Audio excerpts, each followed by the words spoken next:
এটা জাতিৰ এটা কণ্ঠ শেষ হ'ল, যি কণ্ঠত আছিল যাদু, যি সুৰত আছিল সুৰৰ জংকাৰ, য'ত শিহৰিত হৈছিল জাতিৰ জীয়াধ্বনি।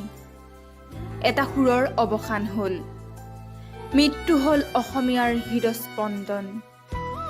আকাশ বতাহ কম্পিত কৰা এক নামৰ মৃত্যু হ'ল। মৌন হ'ল সুৰৰ পৃথিৱী, যি সুৰে হৃদয়ৰ গহ্বৰত সোমাই আলোড়িত কৰিছিল আনন্দ উল্লাস। জন্ম হ'ল সঁচা এই কণ্ঠৰ, কিন্তু মৃত্যু হ'ব নোৱাৰে কেতিয়াও যুগ যুগান্তৰ। সুৰৰ গীতৰ নামৰ আৰু স্মৃতিবোৰ। মৃত্যু এক উপনাম, মৃত্যু নোহোৱা এক কণ্ঠ, এক সুৰ। এই সুৰতেই সৃষ্টি হ'ল হাজাৰটা কণ্ঠ, জীয়াই থাকিব গানত, নামত।